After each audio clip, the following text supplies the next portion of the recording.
నమస్కారం కిరణ్ టీవీ భక్తి ప్రేక్షకులకి స్వాగతం. నేను మీ గాయత్రి. ప్రస్తుతం మనతో పాటు సుప్రసిద్ధ జ్యోతిష్య వాస్తు పండితులు బ్రహ్మశ్రీ డాక్టర్ నాయకంటి మల్లికార్జున శర్మ గారు. వారితో మాట్లాడదాం. నమస్కారం. నమస్కారం అమ్మా. గురుగారు, ముందుగా ఉగాది శుభాకాంక్షలు. తప్పకుండా అమ్మా. మీకు కూడా మన కిరణ్ టీవీ ప్రేక్షకులందరికీ కూడా, కిరణ్ టీవీ స్టాఫ్ వాళ్ళందరికీ కూడా శ్రీ పరాభవనామ సంవత్సరం నూతన ఉగాది శుభాకాంక్షలు.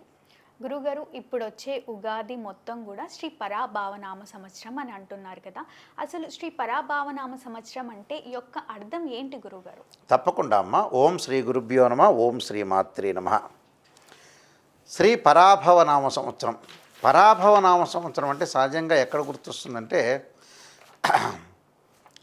ఎన్టీ రామారావు గారి పిక్చర్లో దుర్యోధనుడి దగ్గర ద్రౌపది పరాభవం చెందటం, అంటే ద్రౌపది ద్వారా దుర్యోధనుడు పరాభవం చెందటం అంటారు.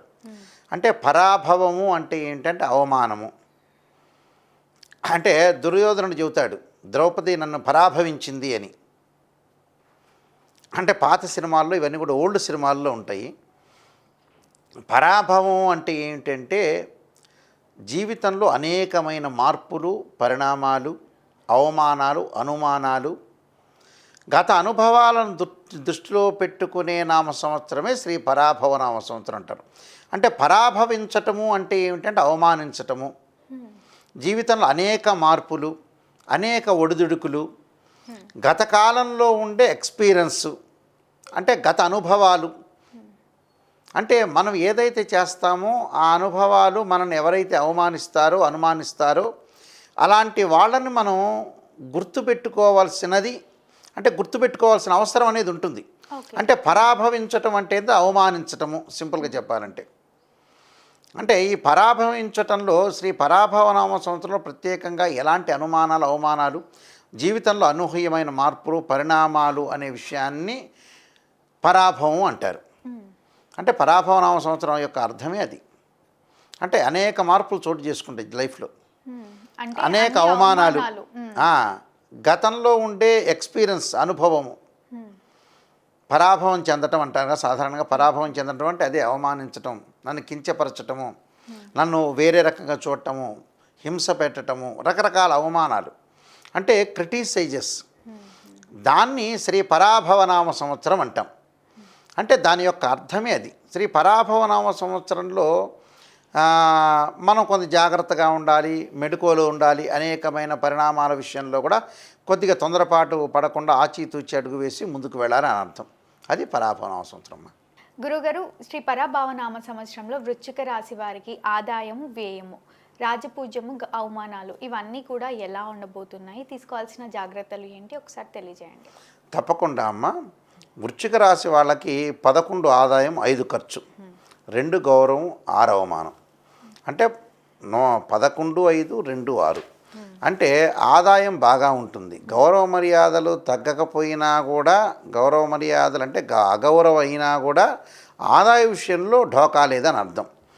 అంటే ఈ వృశ్చిక రాశి వాళ్ళకి సహజంగా అనుకూలమైన ఫలితాలు వచ్చే అవకాశాలు ఉంటాయి. అందులో విశాఖ నక్షత్రం, విశాఖ నక్షత్రంలో జన్మించిన వాళ్ళు కూడా ఈ వృశ్చిక రాశి జాతకులు అవుతారు. అంటే సహజంగా ఎలా ఉంటుందంటే విశాఖ నక్షత్రంలో 4వ పాదము, అనురాధ నక్షత్రంలో 1, 2, 3, 4 పాదాలు, అలానే జ్యేష్ఠ నక్షత్రంలో 1, 2, 3 పాదాలు కలిపి వృశ్చిక రాశి అవుతారు. అంటే విశాఖ నక్షత్రం 1, 2, 3, 4 పాదాలు కలిపి వృశ్చిక రాశి అవుతుంది. ఈ వృశ్చిక రాశి వాళ్ళకి నేను ఇందాక చెప్పిన ఆదాయం బాగా ఉంటుంది, ఖర్చులు బాగుంటుంది. కొన్ని గ్రహ గమనగతులు మనం పరిశీలన చేయాలి. అంటే గ్రహగమన గతులు అంటే గ్రహాల ప్రభావం ఎలా ఉంటుంది అని ఒకసారి తెలియజేయండి గురువు. తప్పకుండా అమ్మ. గ్రహగమన గతుల్లో ముఖ్యంగా గురువు యొక్క బలం బాగా ఉండాలంటారు. గురువు సంవత్సర కాలం ఉంటాడు, శని 2.5 సంవత్సరాలు అంటారు, రాహుకేతులు 18 నెలలు, అలానే రవి, బుధ, శుక్రగ్రహాలు 30 రోజుల పాటు ఉంటాడు, కుజుడు 45 రోజుల పాటు ఉంటాడు. అయితే ఇక్కడ మీరు ఇందాక చెప్పినట్టుగా గురుబలం అనేది చాలా శ్రేయస్కరం. గురుబలం ఉంటేనే మనిషి జీవితం అనేది ఎక్కువ సక్సెస్ జరిగేది గురువే. అంటే మనిషిలో 60% గురువు బాగుంటేనే. అందువల్ల పాత రోజుల్లో పెద్దవాళ్ళు ఏం చెప్తారంటే జ్యోతిష్యులు గురుబలం ఉందా, శని బలం ఉందా అని అడిగేవాళ్ళు. దీనికి కారణం ఏంటంటే మన లైఫ్లో 100 మార్కుల్లో 60 మార్కుల పేపరు గురువే. ఓకే.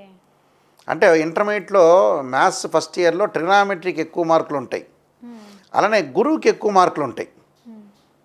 ఈక్వల్ టు ట్రిగ్నామెట్రీ అని చెప్పుకోవచ్చు గురువు. అంటే గురువు యొక్క బలం అనేది బాగుంటే దాదాపుగా లీడ్ చేస్తాడు జీవితాన్ని. అయితే గురువు జూన్ 2వ తారీఖు వరకు కూడా మిథున రాశిలో సంచారం చేస్తాడు. అయితే వృశ్చిక రాశి వాళ్ళకి ఏంటంటే ద్వితీయాధిపతి పంచమాధిపతి అయిన గురువు అష్టమ స్థానంలో ఉంటాడు జూన్ 2 వరకు కూడా. అష్టమ స్థానంలో మంచిది కాదు. జూన్ 2 వరకు ఆదాయంలో కొంత గండిపడే అవకాశాలు ఎక్కువ ఉంటాయి. అంటే పొదుపు పాటించండి, చాలా జాగ్రత్తగా ఉండాలని స్పెసిఫిక్గా చెప్తున్నాం. జూన్ 2 తర్వాత ఓకే. జూన్ 2 తర్వాత నవమ స్థానంలోకి వస్తాడు, భాగ్యస్థానంలోకి వస్తాడు. భాగ్యస్థానంలో ఎప్పటి వరకు ఉంటారు? అక్టోబర్ 31 వరకు ఉంటాడు. అక్టోబర్ 31 వరకు మంచిదే. తర్వాత దశమ స్థానంలో వచ్చినప్పుడు కూడా ఏమి ఇబ్బంది ఉండదు. అంటే 31 వరకు గురువు దశమ భాగ్యంలో ఉండి 31వ తారీఖు తర్వాత అతిచారంతో డిసెంబర్ 18 వరకు సింహరాశిలో, డిసెంబర్ 18 తర్వాత మళ్ళీ వక్రగతిలో అదే సింహరాశిలో ఉంటాడు. అంటే జూన్ 2 తర్వాత దాదాపుగా ఎక్కువ పర్సెంట్ గురువు బాగుంటాడు. అంటే ఎక్కువ పర్సెంట్ బాగుండటం వల్ల ఆదాయం బాగా పెరుగుతుంది. మొండి బాకీలు వసూలు కావటం, ఆదాయపరంగా అనుకూలంగా ఉండటం ఒకటి, ఏదో రకమైన రకరకాల ఆదాయాలు పెరుగుతుంటాయి వీళ్ళకి. అంటే ఒక ఉద్యోగం ఒక వ్యాపారం, ఒక వ్యాపారం ఒక ఉద్యోగం, 2 వ్యాపారాలు 2 ఉద్యోగాలు, 2 ఎంప్లాయ్మెంట్స్, ఈ ఏదో రకమైన ఆదాయ మార్గాలు బాగా పెరుగుతుంటాయి. అంటే వివిధ మార్గాల్లో ఆదాయం అంటారు చూసారా, వివిధ రూట్స్లో ఆదాయం వస్తుంది. అలాంటి ఆదాయాలు బాగా పెంచుకుంటారు. అలాంటి వల్ల ఫైనాన్షియల్ పరంగా ఇంక్రీజ్ అవుతారు, డెవలప్మెంట్ చెందే అవకాశాలు ఎక్కువ ఉంటాయి. కాబట్టి అభివృద్ధి అనేది బాగా ఎక్కువ ఉంటుంది. అంటే ఏ విషయంలో అభివృద్ధి అంటే ఉద్యోగపరంగా అభివృద్ధి ఉంటుంది, వ్యాపార పరంగా అభివృద్ధి. వ్యాపార పరంగా వాళ్ళకి ఒక వ్యాపారాన్ని పెట్టుకుంటారు, ఆ వ్యాపారాన్ని సాధిస్తారు. వేరే బిజినెస్ని కూడా పార్ట్నర్షిప్ ద్వారా వెళ్ళే అవకాశాలు ఎక్కువ ఉంటాయి. అంటే ఒక ప్రణాళిక, ఒక ప్లాన్ ప్రకారంగా అభివృద్ధి సాధించే అవకాశాలు ఎక్కువ ఉంటాయి. అంటే ప్రతిదీ కూడా ఒక ప్లాన్ ప్రకారంగా చేసుకొని లైఫ్ను లీడ్ చేసే అవకాశాలు ఎక్కువ ఉంటాయి. అంటే గతంలో ఏదైతే ప్రాజెక్టులు పెండింగ్ ప్రాజెక్టులు ఉన్నాయో ఆ ప్రాజెక్టులన్నీ ఫినిష్ చేసే అవకాశాలు ఎక్కువ ఉంటాయి. అంటే గతంలో మనం కొన్ని అనుకుంటాం, ఇవి చేయలేకపోయాం, ఇవి అవన్నీ కూడా చేయగలుగుతారు. అంటే ప్రాజెక్టులు అంటే వాటర్ సంబంధించిన ప్రాజెక్టులే కాదు, సాఫ్ట్వేర్ కంపెనీల ప్రాజెక్టులే కాదు. మనిషికి ప్రాజెక్ట్ అంటే ఏమిటంటే ఒక ఎయిమ్, ఒక లక్ష్యం, ఒక యాంబిషన్. అంటే వాళ్ళు ఎంచుకున్న ప్రతి పని కూడా ప్రాజెక్టే. ప్రతి పని కూడా ఒకటి. ఇప్పుడు నెక్స్ట్ ఒక ఇల్లు కట్టాలని ఒక సామాన్యుడు, అది ప్రాజెక్టే. ఒక ఉద్యోగం సంపాదించుకో ఒక ప్రాజెక్టే.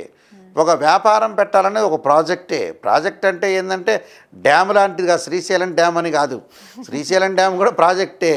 అది ప్రాజెక్ట్ అంటే ఏంటంటే మన జీవితంలో ఒక సాధించాలని అచీవ్మెంట్. అది ఒక సాధించాలి, లైఫ్లో నేను ఎన్హాన్స్ కావాలి, డెవలప్మెంట్ కావాలి, ఇన్కమ్ గ్రోత్ కావాలి, ఒక ఎయిము, ఒక లక్ష్యము, ఒక యాంబిషను, ఒక డిజైరు, ఇవన్నీ ఏర్పరిచే. ఇవన్నీ కూడా అర్థాలు ఒకటే. తెలుగులో కంటే అర్థాలు మారుతాయి, ఇంగ్లీష్లో కూడా 4-5 ఉంటాయి, అంతే, జస్ట్ మీనింగ్ అంతే.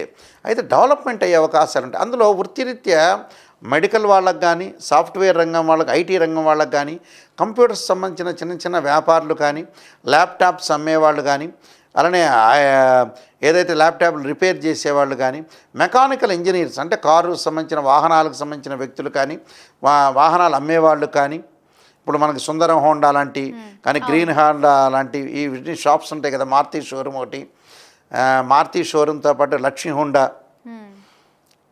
ఇలాంటివన్నీ కూడా మన ఖమ్మంపాటి రామ్మోహన్ గారు, ఇవన్నీ కూడా. అయితే ఇవన్నీ కూడా డెవలప్మెంట్ చెందే అవకాశాలు, వాళ్ళకి అభివృద్ధి సాధించే అవకాశాలు ఎక్కువ ఉంటాయి. అంటే డెవలప్మెంట్ చెందే అవకాశాలు ఎక్కువగా ఉంటాయి. అంటే కార్ షోరూమ్స్ కానీ, బైక్స్ కానీ, అలానే యాక్టివా బండ్లు కానీ, సైకిళ్ళు కానీ, రకరకాల మెకానికల్ ఇంజనీర్ సంబంధించిన విషయాలు అనుకూలంగా ఉంటాయి. రిపేర్ చేయటంలో కూడా బాగుంటుంది. అంటే వీళ్ళందరికీ కూడా ఈ సెక్టార్లో అలానే బంగారు షాప్ వాళ్ళకి, సెల్ షాప్ వాళ్ళకి, గ్లాత్ షోరూమ్ వాళ్ళకి కానీ, ఫుడ్ సంబంధించిన ఫుడ్ కోర్ట్స్ కానీ, హోటల్స్ కానీ, వీళ్ళందరికీ కూడా అనుకూలంగా ఉంటుంది.